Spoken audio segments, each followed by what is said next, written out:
Il n'y a pas si longtemps, dans une grande ville africaine, il y avait un bel homme nommé Kofi, un musicien talentueux qui semait la confusion parmi les femmes à chaque fois qu'il jouait de la guitare. Il pouvait séduire n'importe quelle femme pour qu'elle l'aime et lui donne tout son argent en un clin d'œil. Kofi n'avait jamais exercé d'autre métier que la musique, qu'il pratiquait simplement comme passe-temps sans être rémunéré. Mais étonnamment, il possédait de grandes maisons dans la ville, des voitures de luxe et de nombreuses propriétés, toutes payées par différentes femmes. Vous voyez, Kofi avait un sombre secret, il appartenait à un groupe d'hommes appelés les Frères Noirs de la Flamme. En fait, Kofi était leur agent envoyé dans le monde pour détruire les femmes. Il portait constamment un bracelet spécial, fortifié et donné par les Frères Noirs pour l'aider dans sa mission maléfique. Son travail consistait à séduire des femmes riches et à prendre leur richesse et leur gloire. Une fois que Kofi et les frères avaient terminé avec ces femmes, celles-ci finissaient généralement à la rue comme des folles et leurs familles devenaient sans abri après avoir tout donné à Kofi. Kofi jouait de manière envoûtante lors d'événements et de fêtes auxquels assistaient des femmes riches et influentes de la société. Il faisait cela juste pour attirer l'attention de ces femmes très riches. Une fois qu'il avait l'attention d'une femme riche et couchait avec elle en portant son bracelet maléfique, il n'y avait rien que cette femme malchanceuse ne donnerait pas à Kofi. Certaines femmes allaient même jusqu'à emprunter de grosses sommes pour satisfaire les demandes de Kofi. Les Frères Noirs de la Flamme étaient très fiers de la performance de Kofi. Ils détestaient tellement les femmes et étaient très impressionnés par la façon dont Kofi exécutait leur agenda. Un jour, Kofi assista à une grande fête et rencontra une femme très riche nommée Ama. Dès qu'il posa les yeux sur Ama, il sut qu'il avait trouvé sa cible pour la nuit. Tandis que Kofi jouait gracieusement à la fête, Ama ne pouvait pas attendre de le voir dans son lit plus tard. Après la fin de la fête, Ama l'approcha et le conduisit dans sa chambre d'hôtel pour passer un bon moment ensemble. Kofi ne négociait jamais les prix avec ses clientes car il savait que dès qu'il couchait avec une femme importante en portant son bracelet maléfique, tout l'argent et les propriétés de cette femme deviendraient automatiquement les siens. Permettez-moi de vous donner une brève histoire de Madame Ama. Ama était une femme très riche, mais elle n'avait pas toujours été riche. Elle était mariée à un homme très travailleur et diligent nommé Kwam, et leur mariage était béni avec 2 adorables enfants. Kwam avait épousé Ama quand elle n'avait rien, juste une jeune femme pauvre du village, mais il l'aimait et était prêt à lutter avec elle et à la soutenir pendant les moments difficiles. Kwam était un chrétien dévoué, un véritable guerrier de la prière. Il priait constamment pour que Dieu transforme les choses et bénisse sa famille pendant ces moments difficiles. Kwam faisait toutes sortes de travaux durs pour soutenir sa famille. Un jour, en travaillant sur un chantier de construction, Kwam entendit le propriétaire du projet, un ingénieur nommé Nana, parler de la nécessité de trouver quelqu'un de fiable pour gérer son autre entreprise de fabrication et de vente de meubles. Kwam vit une énorme opportunité et n'hésita pas à parler à l'ingénieur Nana de ses compétences en gestion, affirmant sa conviction qu'il excellerait dans ce travail. L'ingénieur Nana donna alors à Kwam un emploi pour gérer son entreprise de meubles. Il ne fallut pas longtemps avant que les choses ne commencent à s'améliorer pour la famille de Kwam. Ils purent emménager dans une grande maison et inscrire leurs enfants dans de bonnes écoles. En fait, ils n'avaient plus besoin que Kwam continue de faire des travaux durs, car les revenus de son nouveau travail pouvaient désormais entièrement soutenir la famille. Dieu avait enfin exaucé les prières persistantes de Kwam. Kwam ne savait pas que d'autres défis l'attendaient. Ama commença à boire excessivement et à fréquenter des hommes de toutes sortes. Elle rentrait tard à la maison après avoir fait la fête, et si Kwam osait la questionner sur son comportement, elle le battait sévèrement. Ce n'était définitivement pas la femme qu'il avait épousée, mais Kwam ne renonça pas. Il continuait à prier avec ferveur pour que Dieu change les manières de sa femme, mais Ama ne changea pas. Elle continua son mode de vie promiscu jusqu'à la nuit où elle rencontra Kofi à cette fête. Ce soir-là, Ama n'était pas rentrée chez elle depuis la veille. Kwam dormait déjà, mais quelque chose le réveilla, se sentant troublé dans son esprit au sujet de l'endroit où se trouvait sa femme. Kwam se mit à genoux et commença à prier sérieusement pour sa femme. Pendant ce temps, dans la chambre d'hôtel, Ama et Kofi étaient assis ensemble, passant un moment joyeux. Kofi savait qu'il avait fait une grosse prise pour cette nuit. Alors qu'il se rapprochait pour embrasser la riche Ama, il sentit soudain quelque chose brûler à son poignet, c'était son bracelet maléfique. Kofi sortit en courant de la chambre, criant de douleur et de confusion.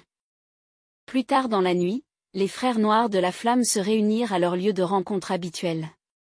Kofi raconta tout ce qui s'était passé avec Ama aux frères du couvent. Il pensait qu'Ama devait être soutenu par un pouvoir spirituel élevé pour avoir fait brûler son bracelet quand il avait essayé de coucher avec elle. Les frères promirent à Kofi que s'il réussissait à coucher avec Ama, il serait promu au poste de deuxième en commandement dans leur couvent, un privilège rare que tous les frères travaillaient extrêmement dur pour obtenir. Le bracelet de Kofi fut renforcé avec des pouvoirs maléfiques plus forts, et il fut renvoyé dans le monde pour accomplir sa tâche de détruire Ama. La soirée suivante, Kofi et Ama se rencontrèrent de nouveau à une autre fête. Elle s'excusa pour la manière dont elle était partie la veille, disant qu'elle avait eu une situation d'urgence. Ils acceptèrent de se retrouver plus tard ce soir-là. Dès qu'ils entrèrent ensemble dans la chambre d'hôtel, Kwam se réveilla à nouveau chez lui, profondément troublé dans son esprit, et commença à prier pour sa femme. Dans la chambre d'hôtel, Kofi commença à ressentir la sensation de brûlure de son bracelet alors qu'il s'approchait d'Ama, mais cette fois, il l'ignora, déterminé à accomplir sa mission de détruire cette femme. Kofi s'approcha, la séduisant, mais la brûlure du bracelet devint de plus en plus intense. Cela devint trop pour Kofi à supporter. « Quelle est cette force puissante qui te protège ainsi ?» cria Kofi. Ama elle-même n'avait aucune idée de ce dont il parlait. Alors que Kofi essayait de se rapprocher d'Ama une fois de plus, une force invisible le projeta violemment au sol. Il commença alors à tout avouer à Ama sur son bracelet maléfique et ce qui se passait habituellement quand il couchait avec des femmes en le portant, comment les femmes perdaient toute leur richesse et leur gloire à cause de lui et de son couvent. Mais pour une raison quelconque, Ama semblait avoir une force super puissante autour d'elle qui rendait impossible pour lui de s'approcher d'elle. Ama était totalement choquée en écoutant les aveux de Kofi, et elle s'enfuit immédiatement, le laissant seul dans la chambre d'hôtel. En rentrant chez elle, elle pouvait entendre de fortes voix résonner de l'intérieur de la maison. Ama courut à l'intérieur et vit son mari Kwam en train de prier comme un guerrier spirituel, appelant son nom fort et intensément. À ce moment-là, Ama réalisa instantanément que c'étaient les prières persévérantes et puissantes de son mari qui l'avaient sauvé des griffes de Kofi et de son agenda diabolique. Elle serra son mari Kwam fermement, lui assurant que ses prières avaient fonctionné et que tout était fini maintenant. À partir de cette nuit-là, Ama devint une femme complètement changée. Elle ne buvait plus excessivement, ne fréquentait plus d'hommes et ne restait plus tard dehors la nuit. Elle commença à passer du temps de qualité avec sa famille. Ama était à jamais reconnaissante envers Dieu de lui avoir donné un mari vertueux et priant comme Kwam, qui pouvait se tenir dans la bataille spirituelle pour elle, priant sans relâche jusqu'à ce qu'elle soit arrachée des griffes de Kofi. La famille d'Ama vécut heureusement et son entreprise continua de prospérer alors qu'elle y consacrait toute son attention sans les distractions de la vie antérieure. Les frères noirs de la flamme n'avaient pas abandonné leur désir de détruire Ama et sa famille. La défaite de Kofi les avait rendus plus déterminés. Ils comprirent que pour réussir, ils devaient s'attaquer directement à Kwam, l'homme de prière, la véritable source de protection d'Ama.